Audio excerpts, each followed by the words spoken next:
Hi everybody, I'm Mike Maas. Coming up next, this week's edition of Mastodon Spotlight. We're on location, so to speak, as we are here in the Royal Dons room in the Here Gets Sports Center. A press conference was held on Tuesday. A lot of things happening here at the university. And when we come back, you're going to see that press conference.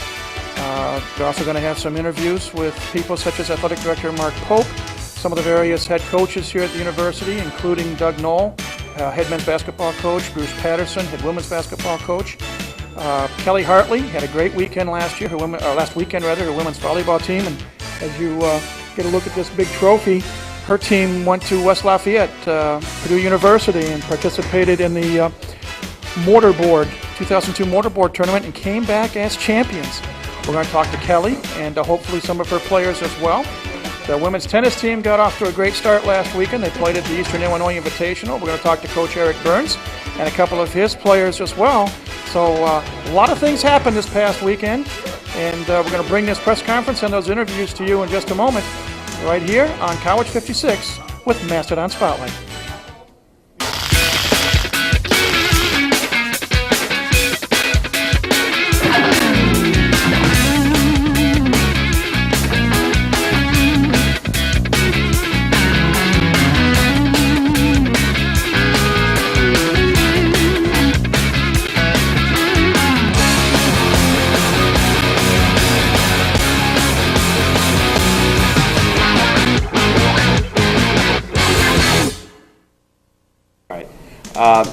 First of all, good afternoon. Thank you all for coming. I appreciate that you all have busy schedules, so we're very pleased to have all the media here this morning. This has been a good week for IPFW athletics, a very good week. We have 4 specific things that we'd like to discuss today.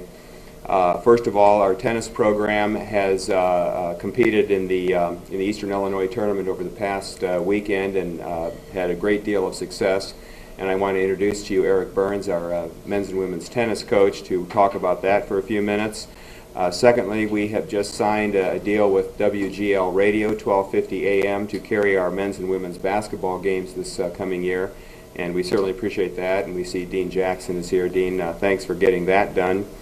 Thirdly, our women's volleyball team has garnered our first ever Division I championship trophy. Now, we've only been a Division I school for a week, so we're 1 for 1 as far as weeks are concerned.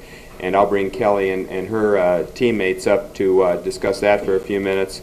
And then finally, I want to discuss an arrangement that we have entered into with the Mid-American Conference with regard to scheduling for our teams this year.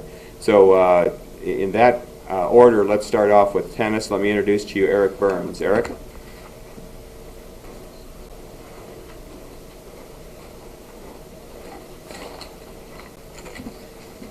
I'd just like to say the tennis season is really off to a great start. All the players on both teams have come out really prepared this year, ready to meet the challenge of moving up to Division I, and we're really excited about the year, and we think it's going to be a successful one. And I feel fortunate to have all these players that are willing to work hard and make this commitment. And so we're really looking forward to playing this tough Division I schedule. This past weekend, our women's team played at the Eastern Illinois Invitational. There were 4 teams. It was us, Chicago State, Eastern Illinois, and Bradley. And we competed really well. Several players advanced to the semifinals, including Julie Downs, who finished runner-up. Julie's a junior transfer from Lake Superior State in Michigan. So she had a really good tournament.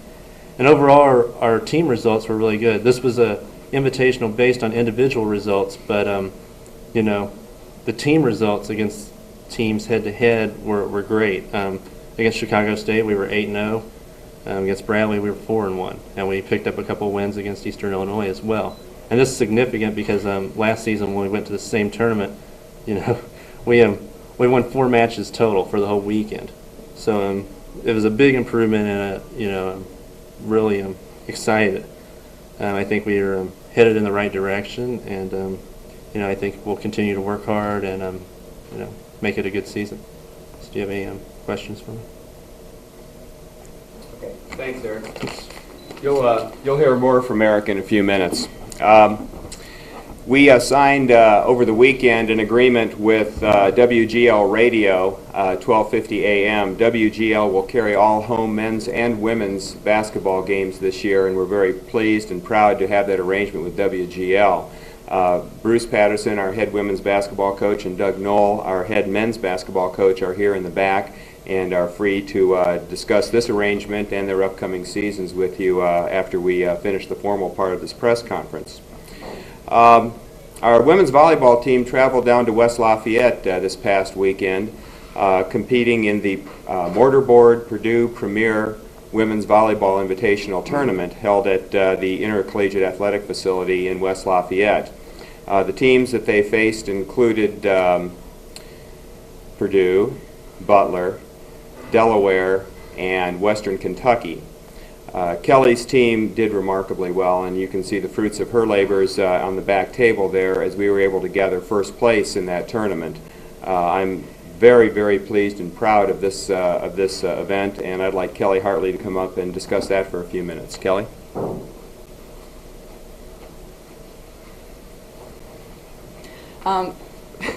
First, I'd like to introduce my team. Well, the three that are here: Kirsta Solberg, Sarah Leffers, and Lindy Bankowski. Will you please stand? And they're available for questions later. They perhaps might make more interesting interviews than I do, so you're welcome to them. And I cannot share my colleague Eric's optimism that he had going into the season. Just a week ago, I didn't feel so good about this team, but that just shows how much in 1 week we grew and gained confidence and composure at the Purdue tournament. You know, we're a young team, and certainly that loss Friday night, that would have been a nice one to grab, but to get up Saturday morning and compete against a very good Butler team and defeat an undefeated at the time Western Kentucky team show the type of composure and confidence that this team now has. And we need that because coming up very shortly this weekend we play a top 25 team in Washington State and San Francisco, as well as Butler again. Looking ahead a little further, we have our home tournament. Finally, we're at home, and we play Wright State in the featured match on Friday night, as well as Marquette in Western Illinois. Wright State, of course, out of the Horizon League, and they just defeated Michigan State, so that was not good scheduling there either. Saturday, then, we see Western Illinois from the Mid-Continent Conference, and then Marquette out of Conference USA. So we have our work cut out for us, but we're certainly a little more confident after this past weekend. The type of heart and determination my team showed, I'm very, very proud of. Any questions? We'll be available later if you have anything. And again, Sarah and Kirsta and Lindy, all of them contributed on the court this weekend, and if you need to talk to them, they'll be available as well. Thanks, Mark. Kelly, thanks and congratulations. We had the opportunity to go down to Purdue on Friday and watch the Purdue IPFW match. It went all 5 games. It was as close as it could be, and we'll get them next year, right? Let's talk about the final reason for the press conference today, and that is that we are announcing today that we've entered into an agreement with the Mid-American Conference located in Cleveland, Ohio. The Mid-American Conference and IPFW have entered into an arrangement which covers 3 basic points. The first is that the IPFW men's tennis team will become an affiliate member of the MAC. That means that they will be automatically eligible for the MAC Conference Championship as well as the NCAA Tournament automatic qualifier bid.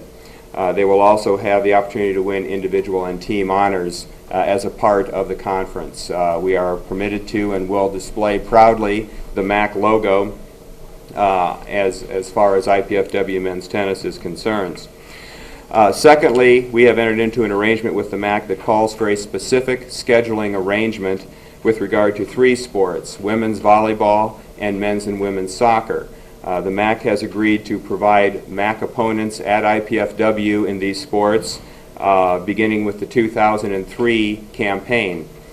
We will also agree to go to certain MAC teams as a result of this arrangement. Finally, we have also agreed to enter into a scheduling cooperation arrangement with the MAC for the remaining teams, including men's and women's basketball, softball, and baseball.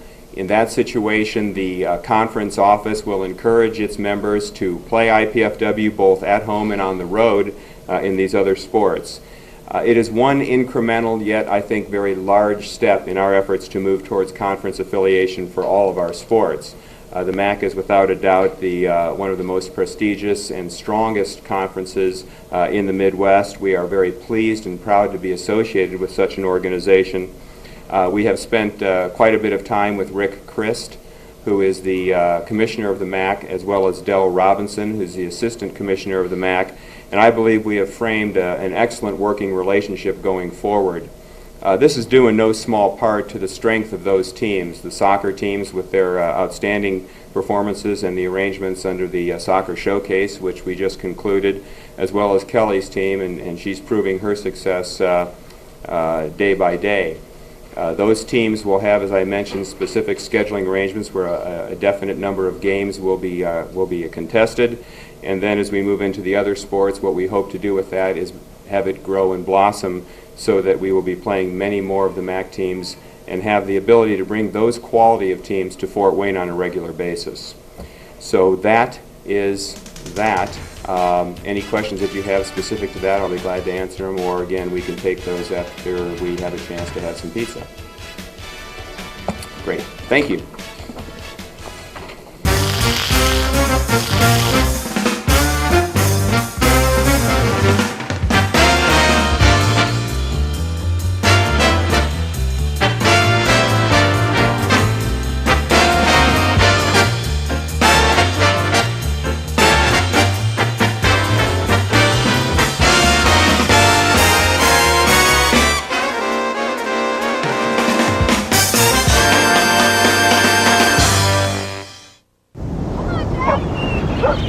This is me, and my mom and dad, and my big brother Alex, and Jack. This is the day I learned that sandals got their name from sand, and that the ocean is bigger than all of us. This is the day we all got to forget I was sick. This was my wish.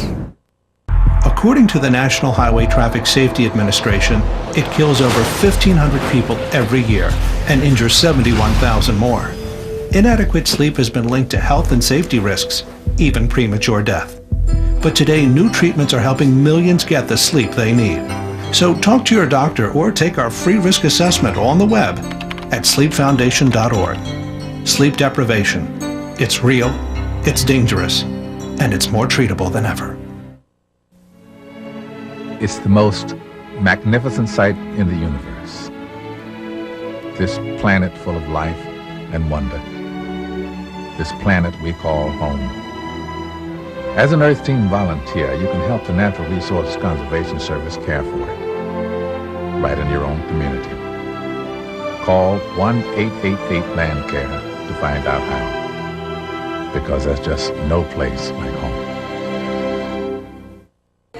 Have a chance now to speak with the head men's and women's tennis coach here at IPFW, Eric Burns. And Eric, first and foremost, let's talk about the agreement that Mark Pope referenced about the men's team getting affiliation with the Mid-American Conference. Well, it's definitely a big move for us. It's going to give us some national spotlight, national attention, being in such a prestigious conference as the MAC. We're going to be playing nationally ranked opponents. We're going to get those opponents coming in here at IPFW, getting some home matches, and I think it's going to do a lot for recruiting, a lot for the morale of the players. Now we have a chance to go to an NCAA tournament. Now we have a chance to be in a MAC championship, win Player of the Week honors, all that stuff. We've got that now.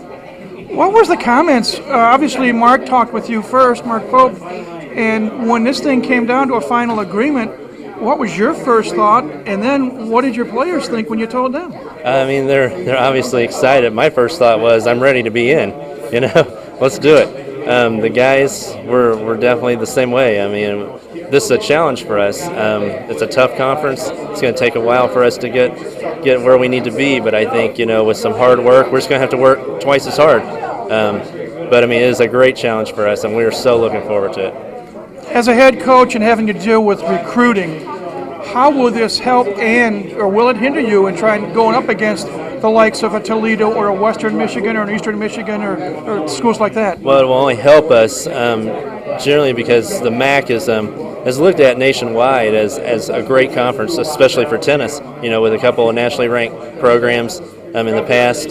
So a lot of players, in the region would like to play MAC tennis, and so that's only going to help us. That's going to get our recruiting up to a different level, I believe. We're going to have some players that are borderline MAC players versus maybe independent or mid-con players looking at IPFW now and possibly, wanting to play here. So it's really big for us. Let's talk a little bit now about the success that your women's team had over the weekend, as you alluded to in the press conference, going to Eastern Illinois. Talk about what that weekend was like. Well, it was a great weekend. All the ladies played extremely good tennis. Everyone worked very hard. Last year we went in there, won 4 matches total for the weekend. Went in this year, we pretty well dominated Chicago State. We beat them. We won 8 matches that we played against them, all 8 of them. Against Bradley, we were 4-1, and we won a couple matches on Eastern Illinois, who has a very strong program. So we were very happy with the results. Julie Downs, a junior from Lake Superior State, she's a transfer. She had a very good weekend, got to the finals of the B flight in singles. Actually beat her teammate in the semifinals, Jill Carey, to get there. And, we just had a lot of performances like that, a lot of good performances in the doubles and the singles. And it was just a great weekend. And it set the tone for the season, I believe. Quickly, what's up ahead for your tennis teams? Well, the men's team plays tomorrow at Tri-State. And then this weekend, the women travel to Akron to play University of Akron and St. Francis of Pennsylvania. So we're looking forward to 3 wins this week. So hopefully we can do that. Well, congratulations and good luck in this new endeavor going in the Mid-American Conference. All right, thank you. That's head men's and women's tennis coach Eric Burns. Have a chance now to speak with IPFW Athletic Director Mark Pope. And Mark, to say this morning's press conference was interesting would be an understatement. We tried to pack as much in as we could into a small setting. Let's talk about the 4th item you mentioned, the affiliation with the Mid-American Conference. How did that come about, from A to Z? Well, to make a long story as short as I can, the MAC approached us about bringing the men's tennis team into their conference because they are down to 5 teams. They need a 6th to keep their automatic qualifier status. We thought that was a great idea, but we wanted more than that. And so we did negotiating for a good 2 months back and forth. We asked for things that they really didn't feel they could do, and they came back to us with the same type of thing. And I think that this is a great compromise all the way around. It gets our feet wet. It helps us understand what a conference is all about. And I think that if there's as much difference in D2 to D1 from a compliance standpoint as there is in a conference standpoint, we need this learning curve because it is not an easy process. One of your biggest chores when you came on board, obviously, was now we're Division I, and you've helped get that passed, and now it is the conference affiliation. What does this say in terms of talking with other prospective conferences, such as the Mid-Con or the Horizon or others? Is this good for us, bad for us, or? Well, I hope it puts a shot across the bow. That we're not going to sit around and wait for conferences to make decisions on us. We are going to be as aggressive as we can. My top priority is and will remain getting all of our sports into a conference. This opportunity gives us that start. Who knows where it will lead? I can't tell you where the final end point of this is. Maybe one day we'll be full MAC conference members. Who knows? But it tells other conferences that the time has come that we're ready to start moving, and we hope that they will see us more favorably after this announcement than less. Is this an open-ended agreement, or is this stipulated like 1 or 2 years, or don't we know? The agreement is voidable at our option with regard to the scheduling arrangements, and we did that because if a conference were to come calling that we had to stop scheduling certain MAC teams, we could. The men's tennis is a 3-year arrangement, and I think that's a good mix for us. It keeps the MAC knowing that they're going to have a sufficient number of teams for 3 years. And 3 years from down the road from here, if a conference comes calling and they need our men's tennis program, we'll do something with the MAC to make sure that both people part good friends. Real briefly, you alluded at the end about also with men's and women's basketball. How will that actually turn out? How will that be working? Oh, I think that the best that can be said for that is that the MAC will encourage its members to come to IPFW and play us when they have open dates. We know that the MAC has an unbalanced number of teams right now in basketball, and so they don't have a travel partner for one of their teams, and perhaps we could be that travel partner, or perhaps they could pick us up on a swing through Toledo or back from Western Michigan or what have you. So what we want to do is be good neighbors with the MAC, have them put us in as needed. We're not going to put any pressure on them. I don't think it would matter if we did, and we'll take this one step at a time. Finally, a quick look back, as you alluded to, the women's tennis team did well this past weekend. Cowboys volleyball team, and she and I talked about it last week on the show. They had a great weekend, 3 out of 4. Quick thoughts on the fall season so far, including the soccer showcase. Well, I just couldn't be more pleased. We have got a great group of people working upstairs and working very hard to make things happen. The showcase was, by any definition, a tremendous success. We've got teams calling us already to get back into it next year, and so we're working through that process. The soccer teams are doing very well on the fields.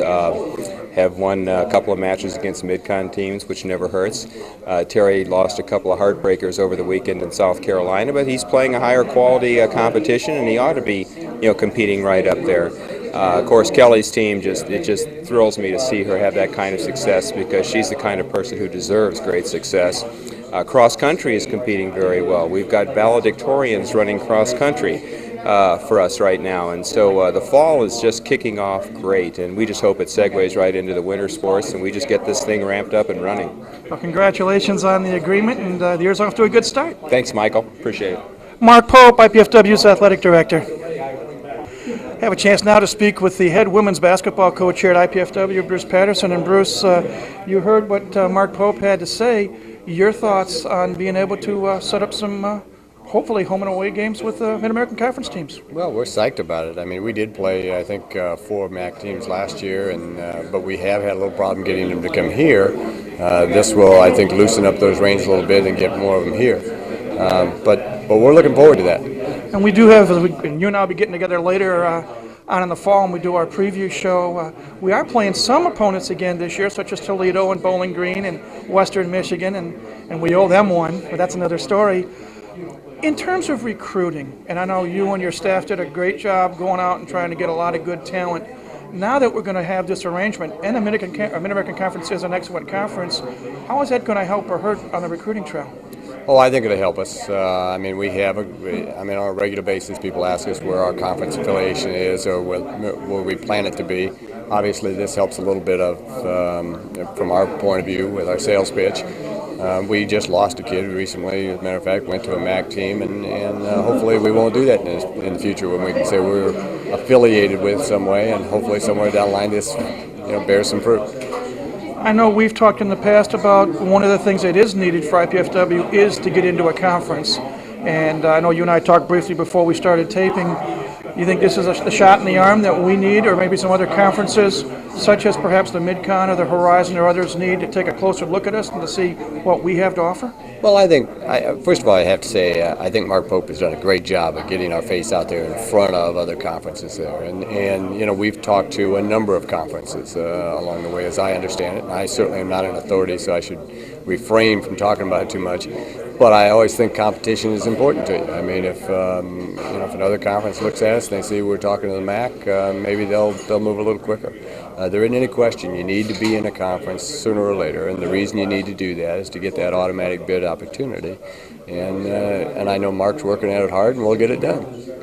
Final question. I know you're ready to go, but when do things actually start happening for women's basketball? Well, as you know, we're allowed to have our 4-person workouts currently, and so we're in the gym with them right now. We get them 2 hours a week for that, and we get them a total of 8 hours a week, and we get them for more time than that if you think about study table, because they're in the study table working their tails off to make sure those grades are good. But then I believe it's the first Friday or second Friday of October, which I think is the 11th or the 12th. I'm not sure about the date. I'm sure there'll be a Midnight Madness, and we'll be off and running, and we're chomping at the bit. I'm as psyched about this team as I have been in any team in a long time. Not necessarily because I think we're going to win 100 games, because we're going to be so young, but we are a lot more talented and we have a lot of quality pieces here. We should be a fun basketball team to watch. Well, we're looking forward to it, and look forward to having you on later in the fall when we do our women's preview. So good luck in the coming season, and we'll talk to you soon. Thanks. It's Bruce Patterson, head women's basketball coach here at IPFW. Have a chance now to speak with the maestro of the men's basketball team here at IPFW, head coach Doug Knoll. How's that for an introduction? No, not bad, Mike. We're heading into year number 4, but off of this press conference, Doug, your thoughts on this agreement with the Mid-American Conference? Well, I think it's great for, number one, tennis, number two, soccer's and volleyball. The biggest challenges we've faced as independent teams is really getting schools to come in here and play us, and that goes with the territory. But with an agreement like this, you're going to see more MAC schools coming in. We're able in basketball to bring a few schools in because of the facilities at the Coliseum, or because we've gone out and played teams first on their home turf, and now we're getting some teams in. I mean, UIC was here last year, Illinois, Chicago, and they went to the tournament. So I think you're going to see that gradually, and this thing doesn't happen overnight, but wow, if you look at 2 years ago, Mike, versus today, my scholarships have tripled and my budget's probably 8 times what it was. If that continues in another 2 years, of course I can't get any more scholarships, but we can definitely have budgeting and things like that. But Mark's doing a great job. Everybody's pulling their weight, and I'm really excited for all the sports involved. As I asked Bruce Patterson a few moments ago, in the area of recruiting, now that we have this, or we're going to have this agreement where you're going to play more MAC foes, is that going to help or hinder you on the recruiting trail? Well, it would never hinder us. First of all, because a lot of schools are local. I mean, within 2 hours, you can get a lot of the MAC schools. Our biggest problem right now is the fact that we have to go out and play a lot of large guarantee games. Right now, the MAC can't pay what a Utah or a New Mexico or a Wyoming or Nebraska can pay. The other problem is they don't release their schedule for the coming year until about August, and it's very difficult for us then to slot them in January and February, because we don't know their schedule, and we had a snafu with Ball State a year or so ago where we had to move a game because of a TV game that they had. And so that's the biggest problem we have right now, is most of the games we need early in the year will be a big guarantee game. So we're still working on that and just trying to figure out some ways of getting 2-3 MAC schools on our schedule. Can you picture IPFW as a full-fledged member of the MAC in basketball? Oh, you better believe it. I don't know if a lot of other people can, but I sure can. I mean, that would take our recruiting really through the roof. I mean, with competing against the Ball States, the Bowling Greens, the Marshalls, which we played a couple years ago, Western, Eastern, Central, Michigan. Those are all schools that you can develop rivalries. And of course, us and Ball State would be a perfect rivalry. Definitely. I mean, that would be that would be huge. This whole process is like the weather to me. I can't control it, so I don't worry about it too much and take what comes. But there's a lot of faith and a lot of hope. And we've got a lot of great people here, getting this thing off the ground. And like I said, Rome wasn't built in a day. It's not going to happen overnight, but the things that have happened in the last even 2 years has been tremendous. I mean, how many people 2-3 years ago said you'll never go Division I? And now we've got some teams in the MAC, and we're playing some really quality opponents. Kelly won the Purdue tournament. I mean, these things happen because people are there not listening to everything else and really trying to do the best they can do with what we have given to us. And definitely when you're on the same page as, say, well, we don't have what Ball State or Purdue have, well, that's understandable, but we have a lot more than we ever had before. So, I really want to see this thing, come to fruition with a conference and that type of thing. And so it's a great day. It's a great start. You ready for October 12th?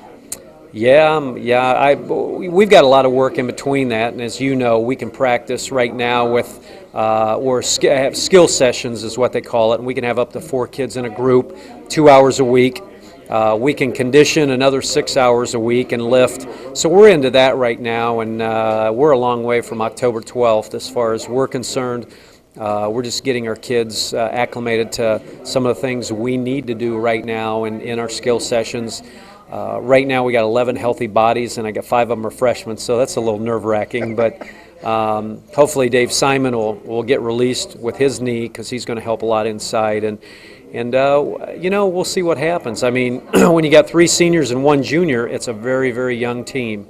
And, we're untested a lot. But, we're just going to give it the best we can and really work hard each and every day and try to compete at the highest level. And when you look at the injuries we had last year and the schedule we played, and we only lost by more than 23 times, I mean, I think we're going to take a big jump again this year. So schedule's a little tougher. Next year is supposed to be a little tougher yet. So I don't know. But Again, the guy that does the scheduling. I'm looking for him. So.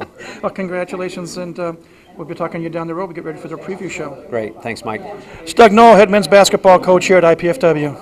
You have a chance now to speak with the head women's volleyball coach here at IPFW, Kelly Hartley. And Kelly, last week when we talked on the show, this was going to be a big weekend up at Purdue, and it can't get much bigger. 3-1, come back with a big trophy. Your thoughts on this last weekend? Well, they're all big weekends, and I'm just much more pleased with our showing this past weekend than I was that first weekend of competition at Miami. Our team, our young team, certainly improved a lot in just 1 week and gained a lot of confidence. So I'm glad we turned this corner early in the season rather than later. A quick look back.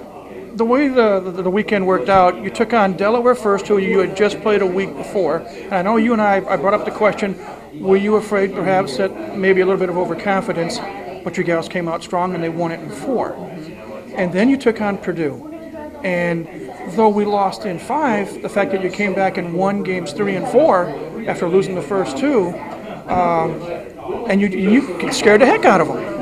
I think we did scare the heck out of them. It turned into a war Friday night. We started late, so I don't think it started till 8:30. We weren't done playing till like 11. We had to turn around and play the next day at noon. But our kids just showed a whole lot of never give up type attitude, coming back after being 2 games down and winning the next 2. But those 2 games that we lost, we were right there. It was a battle. It wasn't like at the break between games 2 and 3 we were thinking, okay, let's make this respectable. We felt like we were in it, and we did believe, and we talked that we could come back and send this thing to 5 and have an opportunity to win. So I wasn't really surprised because that was the tone of the match from the first point. It was close and it was well fought. What did you say to your gals after the loss? Because you had to come right back not too many hours later and get ready to play 2 more matches against Butler, a team you played last year, and against Western Kentucky, who, as it turned out, when you played them, came into that match undefeated. So what did you say to the gals after that tough loss to Purdue? Specifically, I remember saying how proud I was of them, and perhaps prouder of that loss than some of our victories the weekend before. We played so well. We did things well, and we felt like if we played like that every time we stepped on the court, we're going to win a lot of matches. Purdue, they only have 1 player under 6 foot. They had an outside that played a little bit, and she was under 6 foot, and then their setter was under 6 foot. Everybody else was, they're much bigger than we are, but we played very, very hard, and I think very smart. So that's what I said to them, is if we can put that type of effort on the court every time we show up, we're going to beat a lot of people. Now, it was difficult to get up and play Saturday morning, and the first game against Butler, if you check the score, I won't remind you what it was, but we didn't play so well. And so, I yelled at them a little bit, and we turned it around. But you came back and you beat Butler, and then you took on Western Kentucky, and as we said, they came into that match 8-0, and you knocked them down a peg. Yeah, Western Kentucky's a very good team. And we were mentally and physically exhausted going into that match. I mean, I scheduled a match Wednesday night. We had 2 on Friday and 2 on Saturday. That's just too much. And Saturday, just keeping our kids awake, I thought was somewhat of of a victory because they were exhausted. And in Game 3, we won 37-35. We were down 22-14 at one time during that game, and recognized we had to beat Western Kentucky in 4 games or less to probably have a chance at winning the tournament.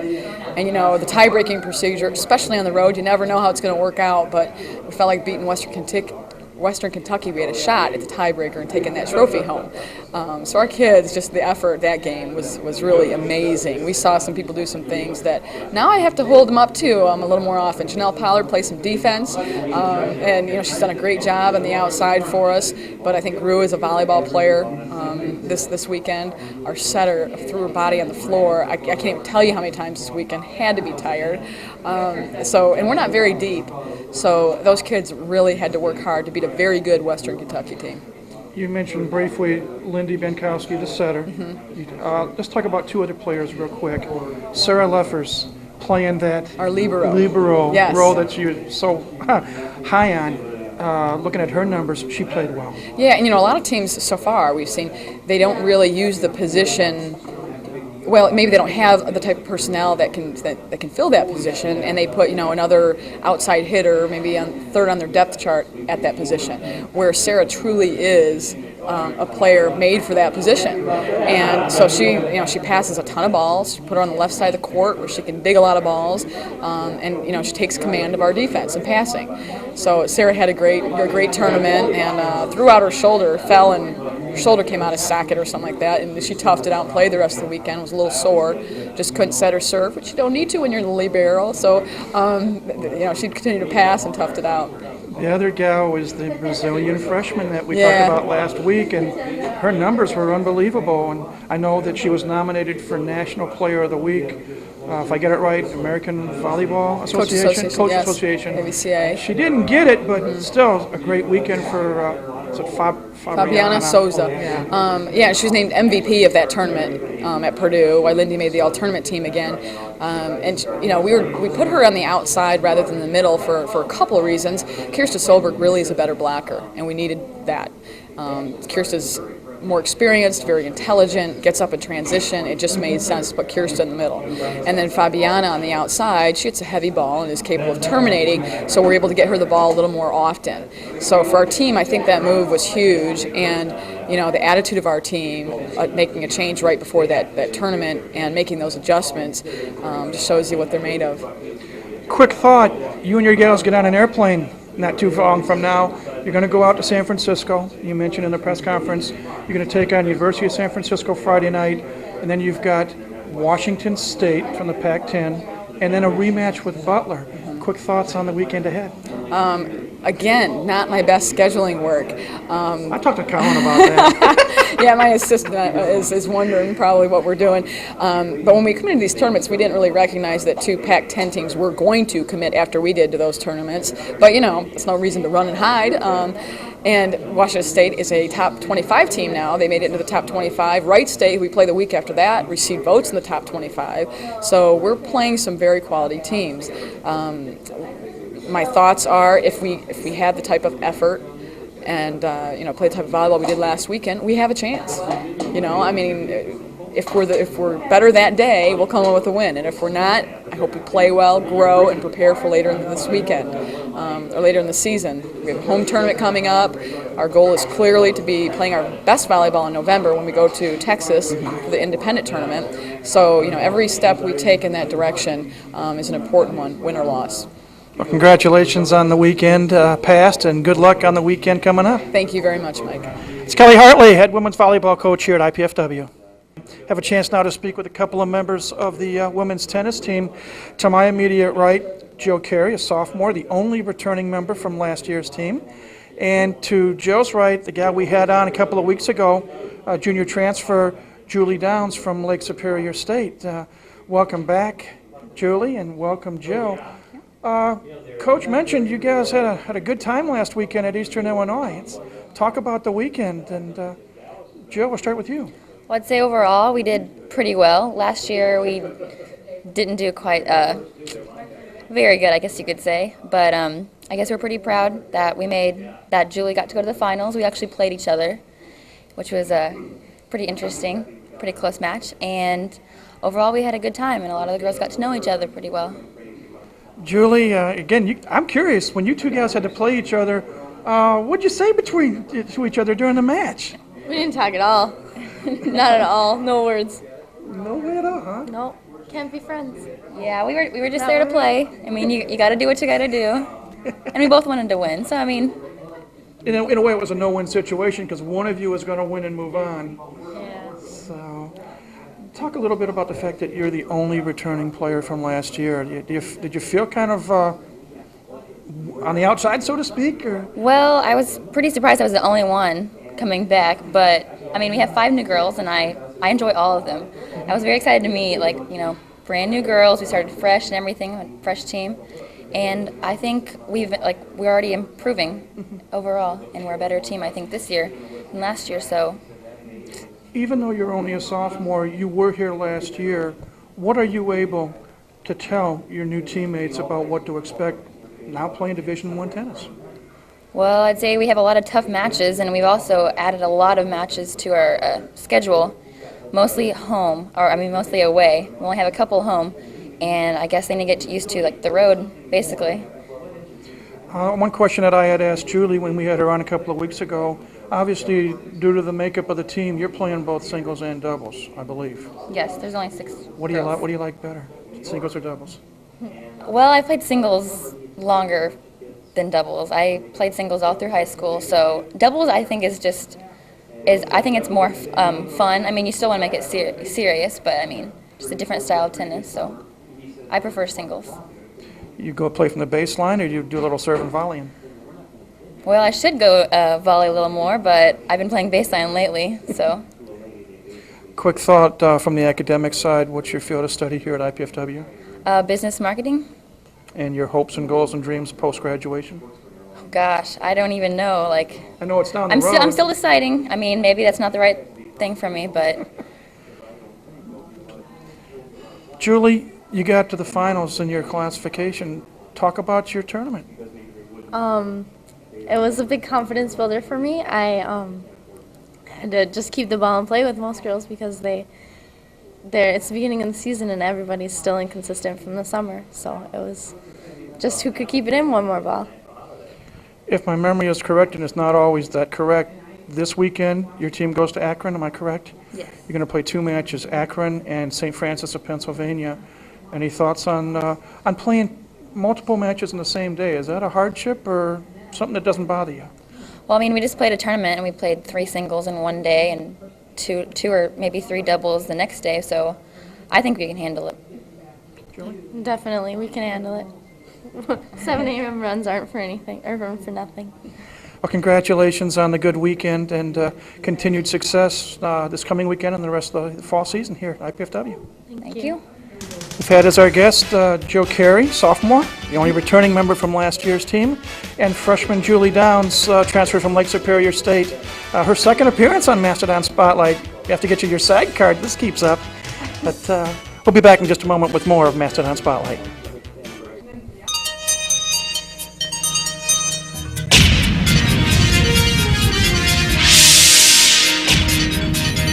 A Stargate. That's the door to other worlds that my character Tilk and the rest of my team use on Stargate SG-1. It's a door to exploration and exciting adventure. And education can provide you with a similar passageway to a world full of possibilities. So stay in school and graduate.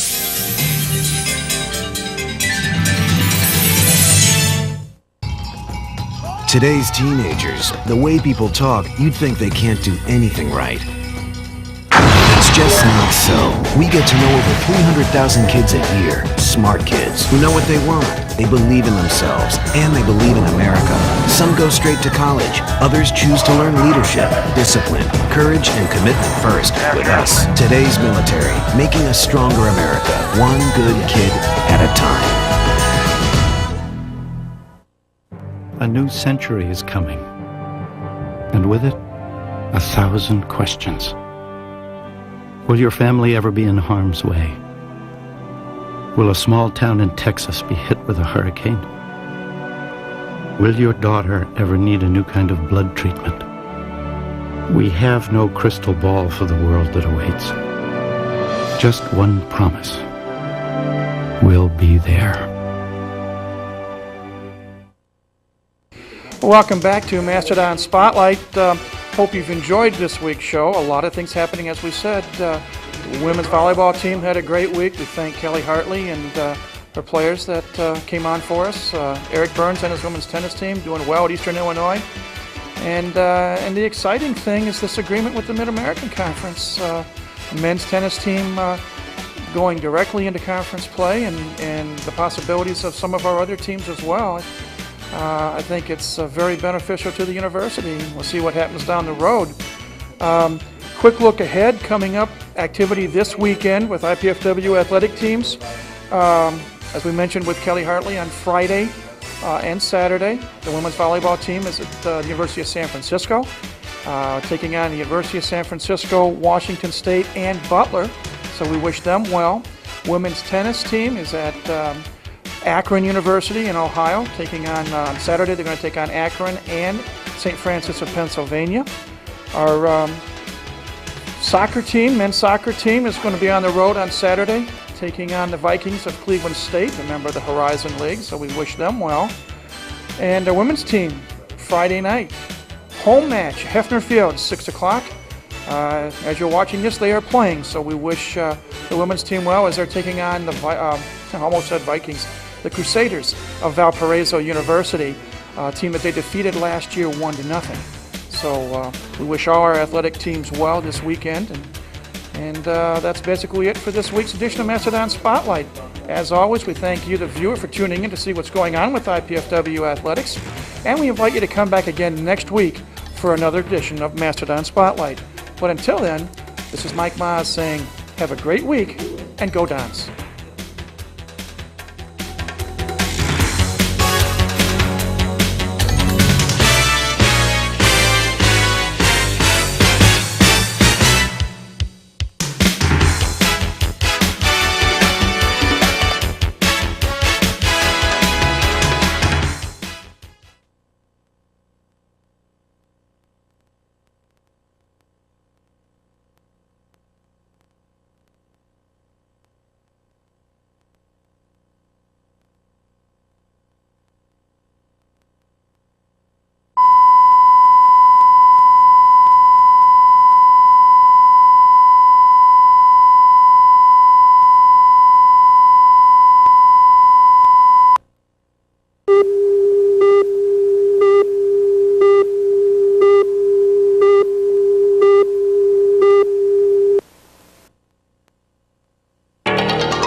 One of the most successful athletic programs here at IPFW in recent history has been women's volleyball. On this week's edition of Mastodon Spotlight, we get a chance to visit with head coach Kelly Hartley, look at what's happened already as the season has begun. We'll look at the new roster and look ahead as to what's going to happen with women's volleyball. Our program is Mastodon Spotlight, and it's coming up next.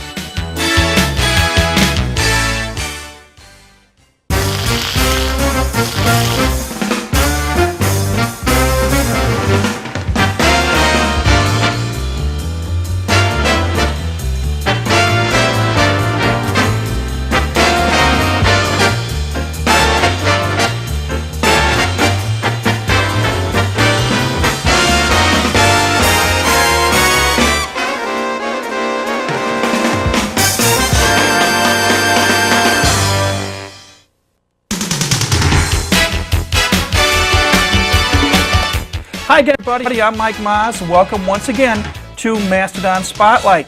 As I said a moment ago, one of the most successful athletic programs here at IPFW has been women's volleyball. And we're happy to welcome back to the program once again the fourth-year head coach here at IPFW, Kelly Hartley. Kelly, welcome back. Thank you. As I mentioned to you before we started taping, one of the things I wanted to ask you was, what have you done all summer? We don't have enough time for that, do we? Do you really want to know? It's an hour-long show. It's an hour show? Yeah. It might be more entertaining what we're going to talk about later, my team. No. I did my normal, some recruiting. Colin Leiter helped in that regard a bunch because he coached a local club team, so he was out there a ton too. But away from the recruiting and work, I managed to get a little golf in, a little vacation in, a little travel, sun time. So, one thing I did want to bring up, and you have no idea that I was going to bring this up, is you had summer camps for volleyball. Yes, we always have summer camp. We have 2 weeks of summer camp, and those went really well. Our men's and women's teams help out with those and work the camps with the kids, and we had a very productive summer camp as well. For the returning players, and we're getting into the roster in a few minutes, for the returning players, once the school year ends, do you put them in some type of a schedule or for goals and hopes of what they can and can't do during the off season? Well, the NCAA tells us what we can and can't do officially in the off season during that summer period, but it is vital that the athletes are committed to a consistent workout program. Now, whether or not they follow that, of course, is up to them, and whether or not they're committed to getting better. And some of our kids are very committed to that program, and you'll see them in the gym every day, but that is on their own. They come in voluntarily and do their weight program, plyometrics, and touch a ball hopefully as much as possible. Some of our kids are very committed to that program. Others have a little more effort we would like to see. Anyway, when we're putting it. And as far as the incoming freshmen, what can and can't you do, or what can and can't they do during the summer? That rule is really the same for them. They can work out with their future teammates, and I guess they would be teammates already once we sign them, all right. But they can come to this facility. They're supposed to pay a fee to work out in our facility, but the idea is them working out, staying in shape, and getting prepared for two-a-day practices, which begin mid-August. And it's hard to prepare your body. I don't know if it's possible to really prepare your body for 6 hours of practice, but certainly some effort. I mean, you're going to be sore. 6 hours of volleyball for 2 weeks is a lot. But some of our players were more sore than others. And there's a consistent pattern with the kids who work out and are committed over the summer. Those are the ones that aren't dying, just absolutely dying by day 3. So, what's a typical two-a-day? A typical two-a-day. Our schedule is 9 to noon. We have a practice, and 4 to 7 p.m. We like that little longer break between the two practices for them to hydrate. It's very hot in our gym. It's not air conditioned in our gym. I hope no recruits are watching right now. But it's not air conditioned right now. And we just like that little bit of time for them to eat, relax, and rehydrate for the second one. So we're talking 6 hours of activity, weight training, conditioning, and of course learning the IPFW volleyball system, offensive and defensive patterns, training our techniques. We cram a whole lot into 2 weeks. We're preparing to play 3 weeks after they get here. Other teams on campus have the luxury of, conditioning their kids, teaching their system, and then playing in the winter or the spring. But, they're working and they have other things going on over the summer, social things like myself, and then we get them and we have 3 weeks to form a team and try and beat somebody. Before we get into the roster, you can't do it alone. You've got a very good support staff. Yes, I do. Let's talk about them for a moment. Well, Colin now is full-time, and it's just been great having him here full-time. Not just the recruiting aspects, but the day-to-day activities. He handles our scouting reports. He handles our tape exchange entirely. That doesn't sound like a lot, but you're talking about communicating with everybody on our schedule and trying to get tape on everybody on our schedule. And of course, in exchange, you work out deals on the side to accomplish that. So that's part of his responsibilities. And then of course in practice, he has an excellent eye for the game. He's been playing a lot longer than I have, been a coach longer than I have, so his expertise is very valuable to our program. Besides Colin? Besides Colin, we have Sarah Anderson, who is a manager and has been with us, I think, our 3rd year now. And she just does things before I even tell her to do them. So I don't know what she does because I don't tell her to do anything. She just knows what to do and does it. It's amazing. In terms of equipment and little things that the kids know, maybe I shouldn't bother coach with this. We'll go to Sarah, and Sarah will kind of meet this need. Whether it's getting my T-shirt cleaned, or I brought the wrong one, get me another one. And Sarah's just great in that regard. Turns the camera on. I mean, also has developed. She knows the game very well. So she keeps score during our practice. Everyone knows not to argue with Sarah about the score. And she has some bench responsibilities game day, charting items for us. So Sarah's great. And then Courtney Boissonette, who played for us 2 years ago, was a great player here at IPFW, a transfer from another school who transferred to be closer to home and perhaps with a better program. And she had a great career here, and I think will be a good coach. She's quiet, but it's kind of nice to have someone with her experience here at IPFW and on a team that, we don't have but one senior, and she's injured, Amy Grove. So her experience and a player's perspective is refreshing, I think, too. We were fortunate to have her on our program a couple years ago. Yes, we were. I do remember well. Yeah, she had a nice year. Well, let's look at the roster. And when I charted down the names, I counted 8 returning players from last year. So experience. Your math is good. 8 it is. Don't tell my wife; she won't agree. No. But 8 returning players from the experience factor, that's going to help immensely.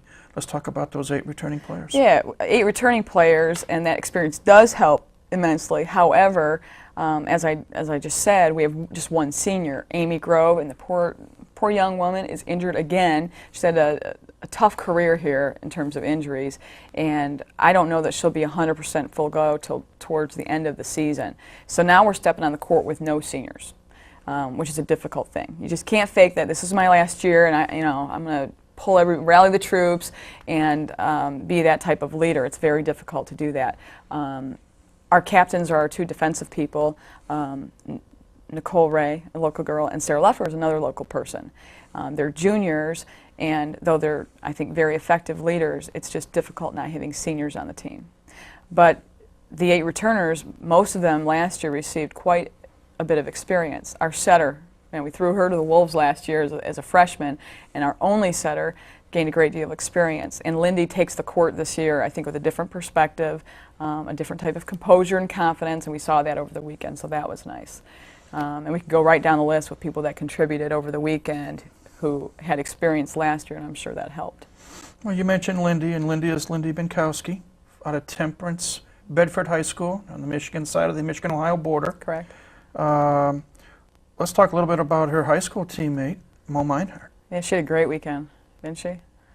Against Delaware, she had something like 10 kills, 14 attempts, and no errors. And we moved her from the middle. She's playing opposite now. She has nice hands, learning to block. She's a ways to go. She knows that, but she improves and wants to be very good. She's competitive. She had a nice weekend. Yeah, and they were high school teammates, correct. Yep. You mentioned Nicole Ray, who was a graduate of Northside High School. You mentioned Sarah Leffers, who's a graduate of Southside High School. And I know we had you on in the spring, and we'll get into that a little bit more detail a little bit later, but Sarah's playing a new position, if my memory is correct. Libero, yes. Yes. And you thought she would be a natural for it. And she did a great job over the weekend. Our last match, and we'll talk about this later, but we continued to get better as the weekend went. Our last match, just out of curiosity, I looked up what she did, and she did pass 17 of 19 balls to target, which is a pretty tough thing to do. I think she got aced once that match, so she's doing what we expect her to do, and that is deliver a nice pass to our setter. She digs a ton of balls, and having her on the court for a longer period, I think, just helps our overall level of play. A couple other people. Kirsta Solberg, 5'10 junior out of Huron, Ohio. Yeah, Kirsta, she started her freshman year as well. We've moved her position, and she puts a smile on her face and does it. She's playing outside mainly this year, a little bit in the middle, because she's an effective blocker, perhaps our best blocker. I'm sure Lindsey Brammer would have something to say about that, but Kirsta's a very strong blocker. And to get her out of the middle sometimes is difficult because she understands the game. She understands, a read block system versus a commit block system, and reacts to that information very quickly from the bench and can make that change. But we need someone on the outside who takes a hard swing, and Kirsta can do that. She trained very hard over the summer. Kirsta's in great shape. She's one of those kids that's very committed to what we're trying to do here and wants to be good in a bad way. Talk a little bit more about Lindsey Brammer, who you say may have a thing to say about. Yeah, Lindsey's a very smart, very intelligent blocker. Offensively, we'd like to get her more involved, and I think that'll come. She didn't play a ton last year. Of this group we're talking about, she did not gain a ton of experience last year, played behind a senior, and Kirsten played middle last year. But when she got in the middle and on the right side because of her blocking ability. And Lindsay served the ball extremely well over the weekend. Lindsay's a nice player. She's a quiet, more demeanor, but she's a nice player, and I think this year will get better and better and better as we give her an opportunity on the court. The final returning player by my count is a spark plug who really played well as a freshman last year, Janelle Pollard from Southside High School. Yeah, Janelle Pollard, she hits a very heavy ball. I mean, she crushes the ball. Now, she's only, I think we listed her as 5'8". That's probably pretty generous. But, she has some hops, and she just offers that, when we need to put the ball away, she can do it. I think we struggle with her with confidence at times, and I think when you're a 5'8", maybe outside hitter at this level, you're going to get blocked once in a while. So how you respond after that is important, and we can't have our left side, upset and kind of pouting about that. It's just going to happen. You got to keep swinging. So Janelle had a tough weekend in that respect, but certainly as a freshman last year, we watched her get better and better and better, and by November, she was really our best outside hitter. Well, those are the returning players. Did we talk about Nicole Ray? Well, not a whole heck of a lot. Again, she's from Northside High School. Yeah, and I'm not going to forget her because she's another kid who trains extremely hard. She is extremely fit. Came in great shape again and very committed to what we're doing. And she's a co-captain. And we played her, we have this libero rule, plus 12 subs, which Coach Ball just laughs at me because that's a lot of subs when you're using this libero. But I managed to use them all this weekend. Thank you very much. Thank you very much. And Nicole Ray did get in as a DS and serving specialist, and I think we'll continue to lose her that way. She's just too good to not use those 12 subs and get her in. Those are the returners. But you've got a number of talented freshmen. Yeah. And you went over, I want to say overseas, but you did some traveling. I went overseas. You can say overseas. Yeah, you went overseas and told Mark Pope that, hey, I'm going to get some good players, and you did bring back some players. And let's talk about some of these incoming freshmen. Well, the first one that comes to mind, because she started over the weekend, and she is a freshman, and at times, that's apparent, but she takes an aggressive swing and sees the court probably better than anybody I've coached. I mean, she just has incredible court vision. She does some pretty wild stuff. When I say wild stuff, things that, in this country, our players don't think of doing. Taking the first ball, like a free ball or something, and throw it right back into a corner or something. She sees the court very, very well. Fabiana Souza is her name, and serves well. We're expecting a lot from her, probably too much. Like if we had the luxury, like some programs that we do, of redshirting her year and really teaching her the game and our system and letting her get stronger, because she does need to do that physically. She needs to get stronger. She would be awesome by her 5th year. Now, she's going to be good, and she's good now, but just having that extra year would really be helpful. Well, she's from, I hope I pronounce it right, Belo Horizonte, Brazil? Very close. I think they say Belo Horizonte. But Brazil. Brazil, yes. And, she's adjusting, of course, to a lot of things right now. The food, our culture. Language. And she's doing, in fact, we did homework. We had a study table on the road this past weekend, and, she did a real nice job. She wrote a paper and a half and, did a really nice job. I was expecting a whole lot of errors and grammatical problems, and, we've had other freshmen that have done a lot worse. And she's been studying English a very short time. I'll be darned. She's doing well. Another person from way down under, from Queensland, Australia, Bianca, and I don't even know how to pronounce her last name. Ayano. Talk about her. Talk about Bianca. If Bianca was here, she wouldn't mind talking about Bianca. Bianca does not shut up. I love the kid, but she does not shut up.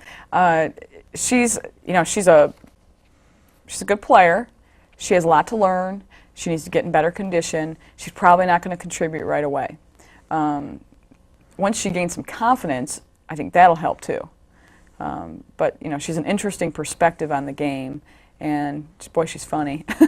She in the preseason had me just cracking up. Of course, you know, in practice we play. There's a touch. She sees the touch. Of course, no one else sees the touch, and you know she's thinking they should be running back to serve, and they're not. And she's real upset because she thinks she's playing with a bunch of cheaters, which during practice she probably is. You know, I mean, knowing in our culture is just different that way. Where I think even in a match over there, they would honor system call their own touches. And you know what I'm talking about when the hitter hits the ball off the block? There may or may. It's hard to see that sometimes. Well, in our practice, no, I'm just like, I'll touch it, you touch it. Now the ball has changed directions and a different spin. And when I see that, of course, we call that point for the other team. But if we don't, and I'm usually looking at something else, you know, or backcourt or whatever, I don't watch just for that. And my job in practice isn't to officiate necessarily. But she found that very frustrating that our players were not playing, you know, honestly. Very upset by that. That's interesting to say the least. Just a different culture, you know. Yeah. Well, those are the two foreign players, so to speak. But you also got some homegrown talent, both here in the state of Indiana and in the Fort Wayne area. And we'll start with a freshman out of Michigan City, Allison Warrentine. Did I? Warrentine. Yeah. Sorry about that. Yeah, a setter, and you know, she's a strong kid who works extremely hard, has a good head on her shoulders, played for a very good high school team, Michigan City, and I think we'll see good things from her in the future. Lindy just came in. Lindy trained extremely hard over the summer, Lindy Bankowski, and she won that setter's job, I think, you know, heads and above. She just, with her experience and the way she's in shape right now, her location's much better. That job was hers to lose, and she wasn't going to let that happen.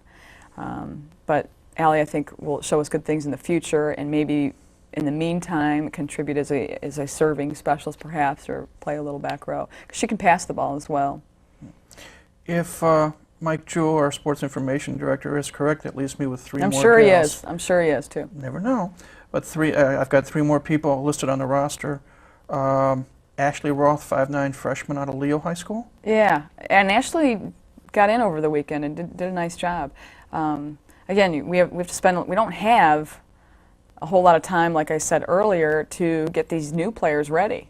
We're trying to get a team ready. So what I really need to do is spend time with Allie and Ashley in the gym for hours at a time. You know, and footwork and technique and location and a lot of information, and teach them the game. And we don't have that luxury of time right now. So we kind of get on with life and get the team ready to play. And then in the winter, when we're allowed 4-person workouts, we'll do some more of that and get Ashley and Allie. And you know, I feel bad about that. We need to teach more, and we don't have time to do that. But once Ashley receives that type of attention, I think she's going to be very good. Of course, Mike Jewell may be right, and I'm wrong because I can't count. It should be 2 instead of 3. I believe, and correct me if I'm wrong, I've got one player left, freshman out of Bishop Dwenger High School, Jenny That's correct. Haslip. Yes, and Jenny had knee surgery, last winter, and just, I don't know what happened there, but she really wasn't ready when she got here. So she's continuing to rehab with Scott downstairs and Dan, and she has very good skills, and she would help us, but she's just physically not ready yet. Nice kid. I believe that's this year's edition. Am I correct? I believe it is too. Well, Amy Grove. Right, Amy. Who was injured, as I said. You know, she's just had terrible luck with injuries, and she's our only senior. Well, that's the roster. We're going to take a break. When we come back, we're going to be bringing on another gentleman who has been on this program once before as well. Brian Miller, who is now an assistant in sports information and marketing here at the university. And we're going to talk about some promotions that are going to be taking place to help fill the Gates Center for volleyball matches. And we'll have that conversation when Mastodon Spotlight continues in just a moment.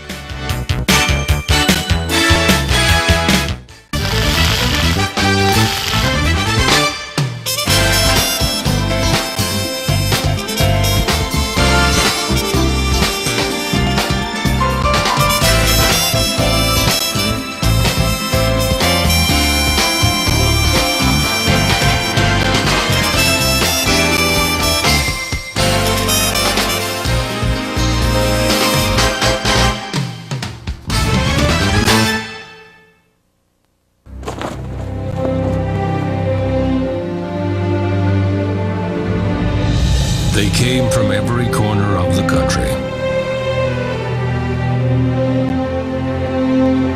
small towns and big cities. But they all shared one thing in common. They belonged to a family called Marines.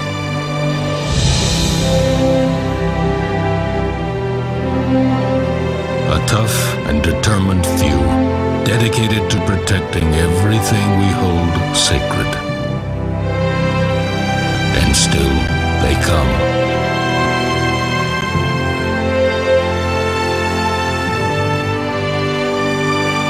Celebrate the 225-year history of those proud few who have earned the title Marine. Let me show you something amazing. This is Amanda. She was born with a serious skin condition. You're about to see it disappear. Some might call this magic, but the real magic's happened on the inside. The child's self-esteem has been restored. Don't let anything get in the way of being a kid. This is David Copperfield for the American Academy of Dermatology.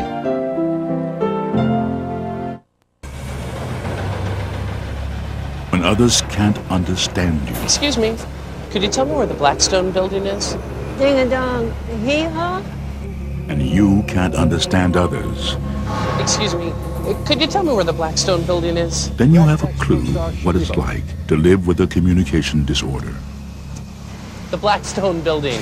For more on communication disorders and where to find help, call the American Speech Language Hearing Association.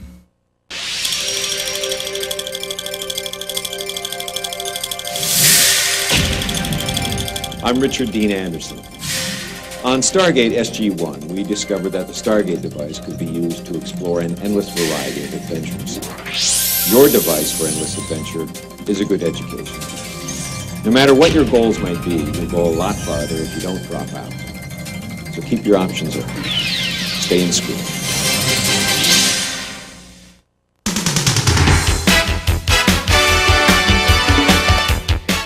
Welcome back to Mastodon Spotlight. Our topic this week is women's volleyball. We've had as our guest so far the head coach at IPFW, Kelly Hartley. And Kelly is now joined, and we are joined actually by Brian Miller. And Brian graduated from IPFW. He's been involved in student government, and we had him on once last season. And now he has a new position with the university. Correct me if I'm wrong, Brian. Assistant to everything, yeah. Assistant to sports information and marketing and Lord knows what else. Yeah, Associate Director of Sports Information, Athletic Marketing, and Promotions. Aha. So, Associate yes, good to be Director. aboard. Associate Director. Associate, boy, getting up there. Associate Director of everything. Yes. Yeah. Well, Kelly asked you to come along and talk to us this week to talk in the area of promotions. We do have a number of home matches, and I'm going to mention one number now, which I was going to save to the next segment. In 3 years here at IPFW, Kelly, you have a home match record of 26-7. That's 78% winning percentage, which is awfully good. And we know how good you are in math, so that's right. Yeah. Well, anybody that can get a calculator, 26-7, should be roughly about 78% winning percentage. And part of the reason for that success, besides having talented players on the court and good officials and good officials and excellent coaching, is bringing fans into the Gate Center, and that extra person sometimes can help make a difference. And I think you would agree with that. I would agree with that. And of course, when you're on the road, you don't have well, at home, of course, you don't have the other fans, yelling at you. And our kids experienced that a little over this past weekend. Miami had a very rowdy, and it's nice to see. Our kids, of course, don't like it when it happens to them, but they were painted up and yelling nice comments, personal in nature, to our kids. But that's what we want. We want an exciting, at least I want an exciting atmosphere for volleyball. Some people in our sport, I think, would rather do this number, but it's just not very fun. So I want to be able to yell at the officials and get up and throw my coat down. And no, I don't do that. Coach Ball does that. I don't do that. But if we want people to come to our matches, it has to be an exciting and fun atmosphere. Over the weekend when we played at Miami, they definitely created that. But that's why we have Brian. Brian's going to help us do that. And first thing I want to talk about, Brian, on Friday, Saturday, September 20th and 21st. That's right. We're going to have the IPFW Invitational. In fact, on Friday night, IPFW is going to play Wright State, and on Saturday, you're going to take on Western Illinois in the morning, and then Marquette University in the evening, and we're planning on broadcasting that Marquette match here on Channel 56.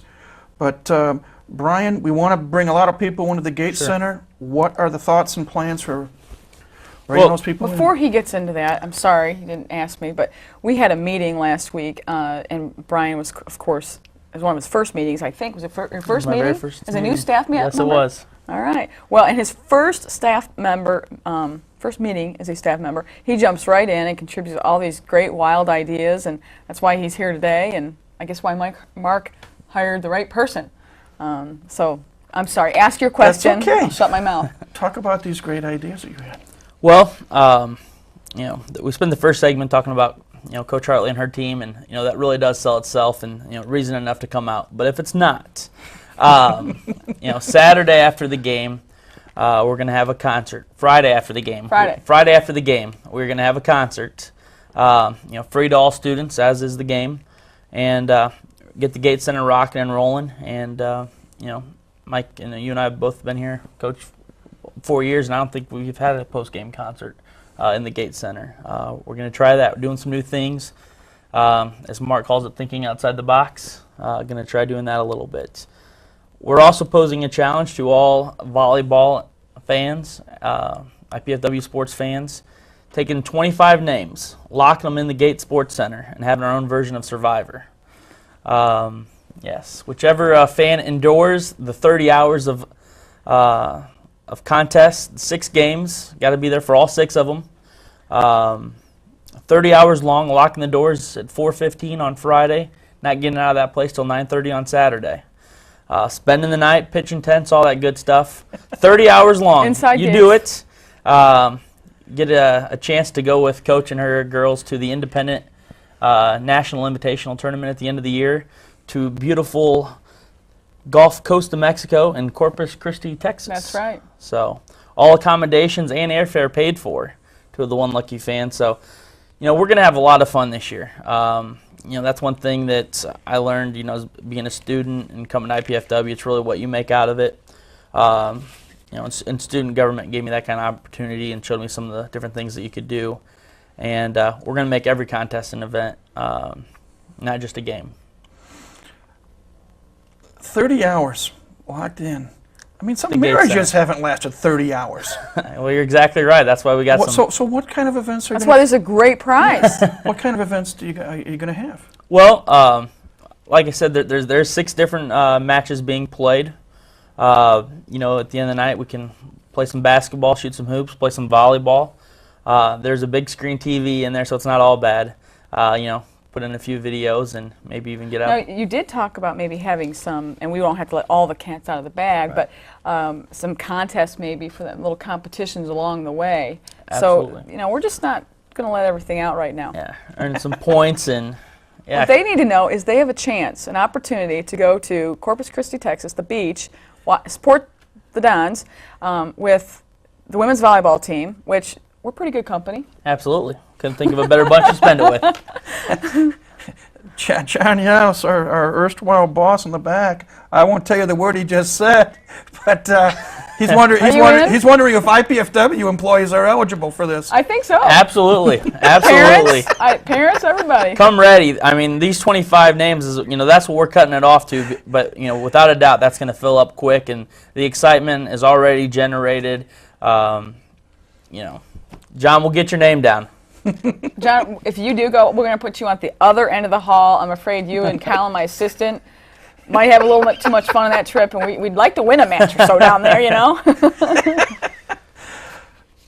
How important, Kelly, is it to build a student body base here? Oh, I think it's vital. It's not just for my program, but for our school. You know, IPFW has grown. Look, there's nowhere to park. I mean, is parking around here awful? It's terrible. I mean, I guess I shouldn't say there's no close parking. Now I have to walk a considerable distance. I used to be able to park right next to the building and get into the gates.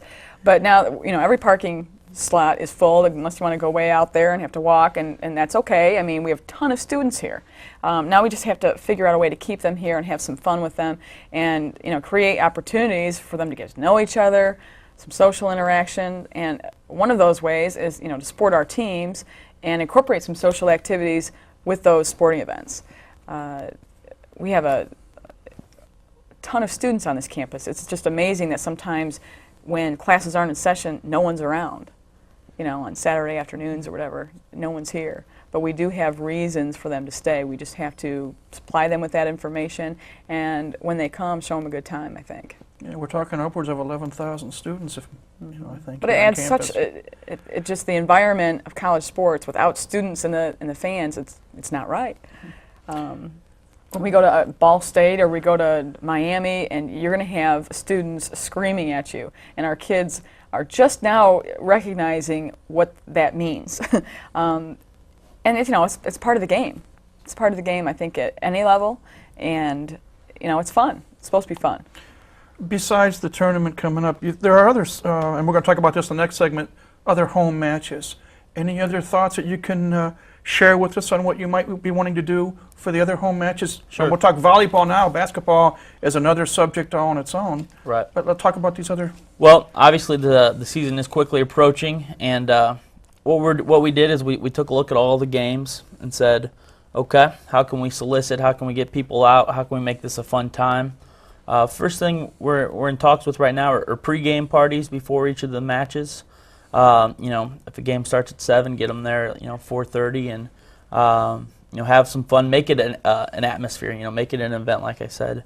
And really, what we're doing, Mike, is soliciting. We're wanting to have a faculty appreciation night. So many times, the work of the faculty members here go unnoticed, and we really want to recognize them. There's a lot of charitable organizations. The Boys and Girls Club. I know Coach is active in Big Brothers, Big Sisters. Those kind of organizations. Big Brothers, Big Sisters, I don't mean to interrupt, but and you helped with that event. September 27th is when they bring some of the littles, some of the kids, as well as their mentors, or their bigs, the Big Brothers, Big Sisters, to our event. We'll have a pizza party with them. We did that last year. We're hoping that event grows this year. And then on October 4th, we have a Girl Scout night where we do both a clinic, and the girls watch us play, and then afterwards we do a clinic with them, teach them hopefully some life skills as well as volleyball skills.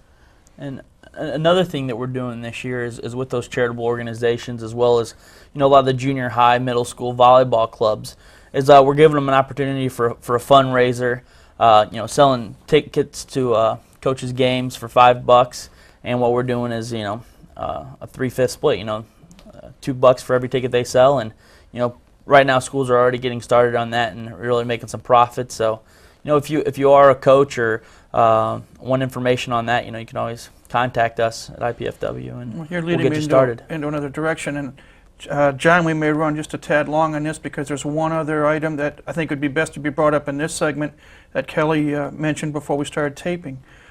Your job is promoting and getting people here in the Gates Center, but Kelly, you informed me that there is now a boosters club for men's and women's volleyball, and can you talk about that? Yeah, and thanks to Coach Ball. He has some great friends in this community, and they've been very warm to me since I've moved, well, usually, anyway. A lot of teasing along the way, but including me and their group of people who support men's volleyball and women's volleyball, and they have really organized themselves into a booster club, an official booster club to support both of our programs. When I say support, provide support to programs in ways like getting to people to matches and being fans, and then some social type opportunities as well. They have bus rides where, the home trip where they visit local establishments and then come to a match. But just different ways of supporting our programs, and they've been, it's amazing how organized they are. I know that the newsletter as well as other information about them is available now, and we can get that to you if you're interested by calling my office or Arnie. We're also available by email. But if you want information, that's a great group of people. Socially, I think very, very fun. And then, of course, if you have any interest in IPFW or volleyball, that might be of interest to you. Well, as we close out this segment, can you give us a couple of phone numbers that John can put up on the screen for people that are interested? Sure will. Oh, you want it right now? Yeah, right now. Yeah, okay. My office number is 481-6021.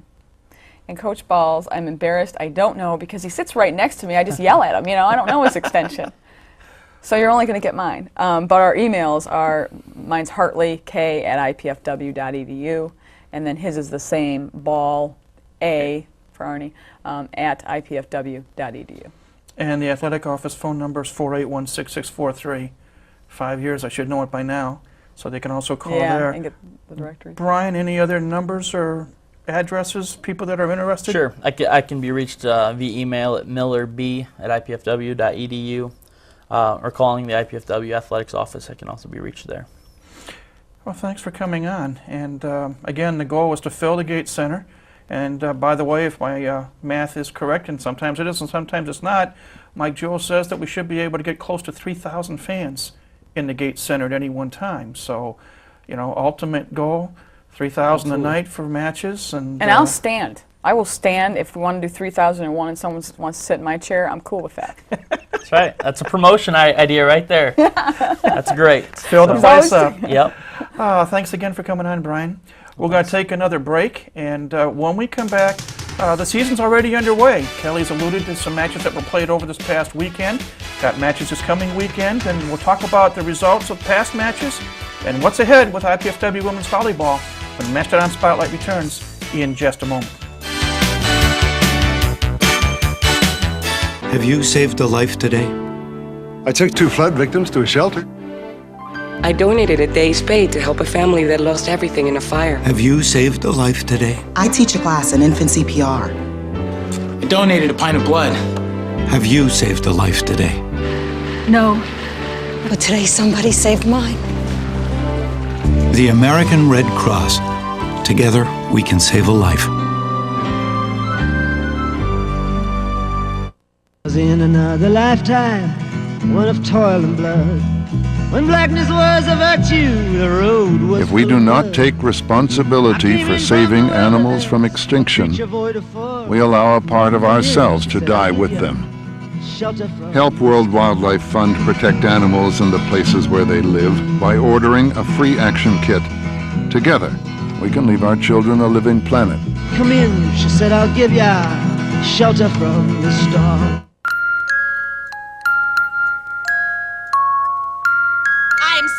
I'm sick of dealing with you. I'm sick of. I work 6 days a week. Who do you think you Stand are? up straight. Don't you ever talk back to me again! You just shut up! What are you crying about? What a child learns about violence, a child learns for life. Teach carefully. We can show you how. Act Against Violence. Call 877-ACT-WISE for a free brochure. What is a hero? Are heroes born, or are they made?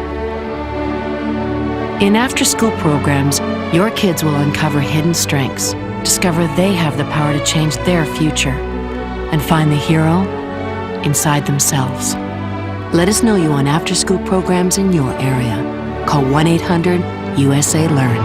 After-school programs, helping kids find the hero within.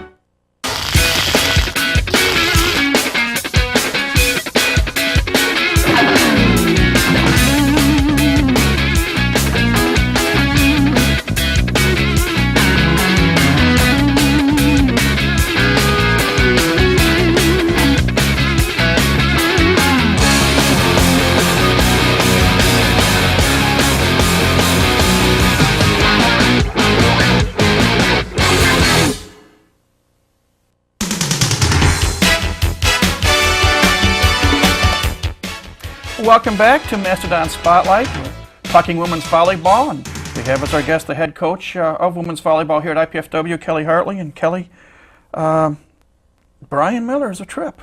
A trip. Maybe I shouldn't say it that way. We've known Brian for some time. Yeah, he's a trip.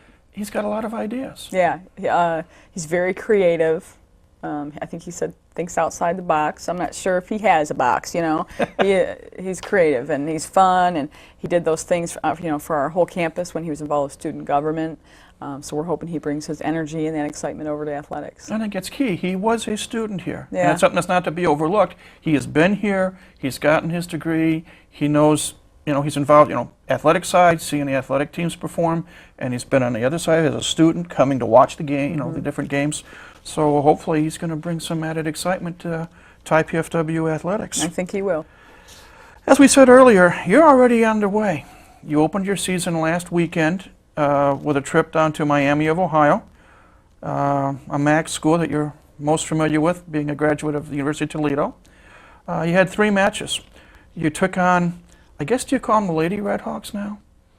I think they're just the Red Hawks. Just the Red I don't Hawks? understand this whole lady thing. You know what I mean? They're just It used all to be Red the Hawks. Redskins, and right. we could get into politics. But they didn't say that's like the another- Lady Redskins. Yeah. You know, we don't say the Lady Mastodons. I'm still used to just saying Redskins, but Okay. that's another story. Yeah. But this was a team that you defeated here last year, 3-1.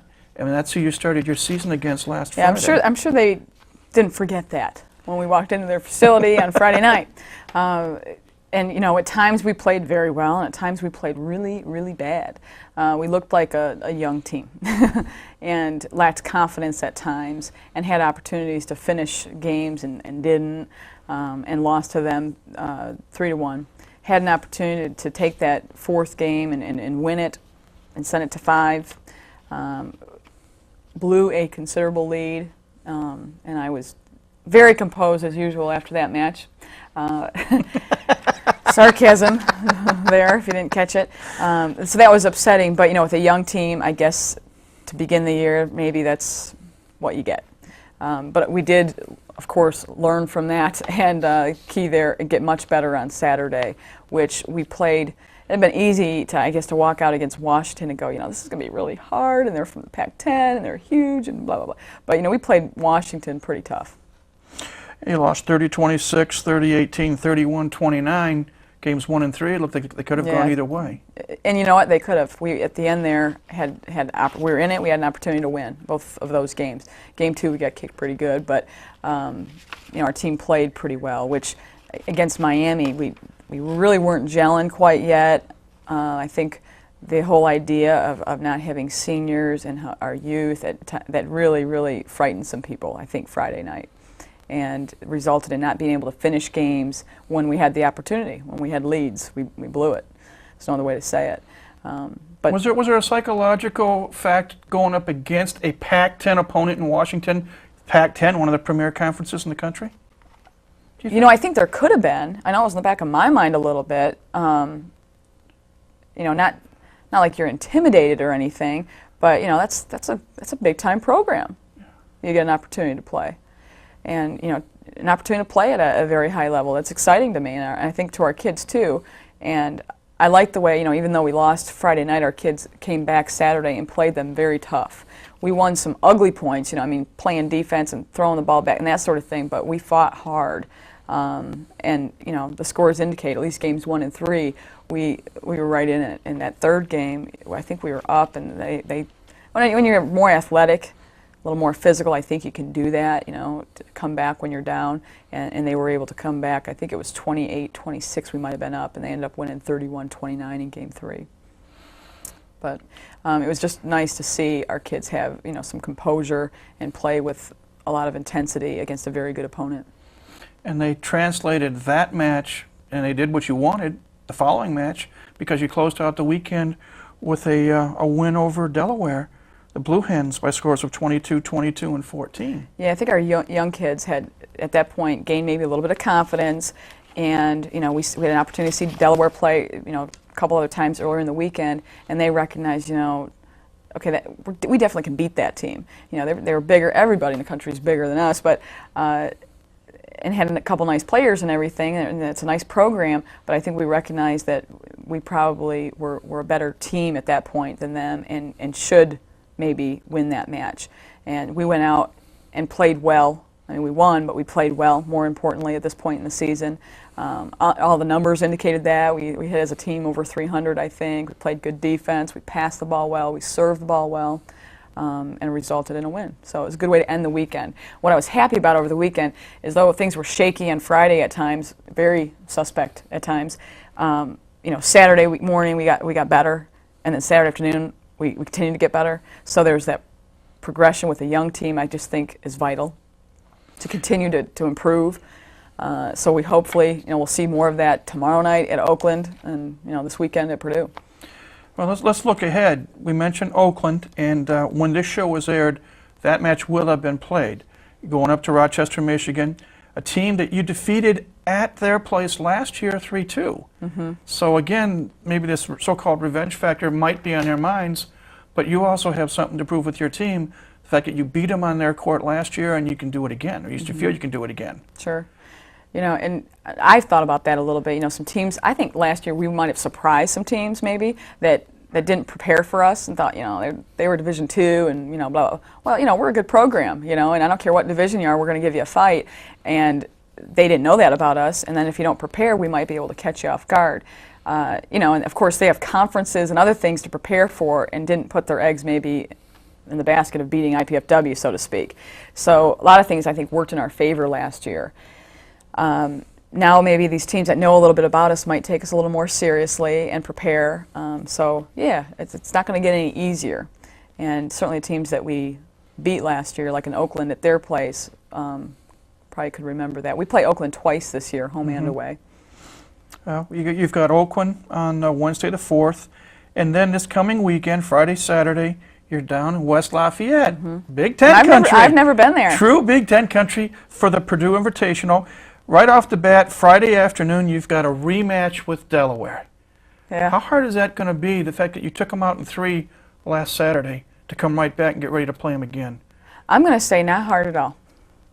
I mean, I don't know. I think for our team, every match is going to have challenges. We're young, we're small, we have some things working against us. Every match we have to be mentally and physically prepared for and give not just good effort, but extra effort every single match. Now, a team that, I know your point, a team that we've already beat and just recently, if we take them lightly or whatever, I think our team recognizes that we can't do that. Delaware's a good team, and we need to play well in order to beat them. After that, Saturday, no, I take it back, Friday night, you're going to take on the host Purdue Boilermakers. And if we have it correct, and we're not always sure, we think Keith Fisher's softball team played Purdue last year, but you'll be the second time that IPFW has taken on a Big Ten, taken on either Purdue or Purdue IU, that sort of thing. So you finally get a chance. And I know there was talk last year that we wanted to try to get them on the schedule last year. It didn't work out, but now you got a chance Friday night. Yeah, and we'll see how that goes. Again, they're big. Our team's used to that, and they had a real nice weekend. They're 4-0 right now. Won their tournament. They're a young team, and they struggled last year, but that doesn't mean anything this year. So we're looking forward to playing Purdue. Then on Saturday, you're going to play 2 more opponents. You're going to take on Butler, who you defeated 3-2 at their place last year, and then finish off the weekend taking on Western Kentucky. That's going to be a very difficult day. I mean, playing 4 matches in a weekend is kind of insane anyway, and both those opponents on Saturday, having played 2 the day before as well, I mean, it's going to be tough. Then after that, we're going to look at part of the schedule upcoming, the weekend of September 13th and 14th. I don't know if you're looking forward to it or not. You and your gals are going to get on an airplane and you're going to travel to San Francisco. And you're going to take on the University of San Francisco on Friday the 13th. And then on Saturday, you're going to take on Washington State, another Pac-10 member, and have another rematch with Butler at the San Francisco Invitational. Thoughts about going out west? It's going to be educational, I think. I don't know who made the schedule. Really? Colin, where are you? Yeah. Actually, when we committed to these tournaments, Pac-10 opponents had not committed yet. And, I remember when Carolyn from Miami called and said, "Hey, we got Washington." I was like, thanks for nothing. But, it's a good experience for our kids. I guess if you want to measure yourself, you're going to measure yourself against very good opponents. And if you can if you can play well and keep your composure and still do what your team normally does. Like, for example, we're known as a defensive team. So if we can play good defense against those teams, we feel like we'll have a chance. Mm-hmm. Well, yes, as John so erstwhile tells me, we're just about out of time. We're going to stop there because hopefully, if things work out, and we hope to have you back in a couple of weeks, at that point, you'll be getting ready for the home opener, which is Tuesday, September 17th against Bowling Green. And we'll talk about that and other matches as we go along. But good luck in the next couple of weeks. Thank you. Get to do some traveling and play some quality opponents, and we'll see how much your team learns and adapts to Division I women's volleyball. Thank you. Kelly Hartley's been our guest, the head women's volleyball coach here at IPFW. We thank Kelly. We thank Brian Miller, who appeared earlier in the program as well. And as always, we thank you, the viewer, for tuning in to see what's going on with IPFW athletics. We invite you to come back again next week for another edition of Mastodon Spotlight. But until then, this is Mike Maas saying have a great week and go Dons.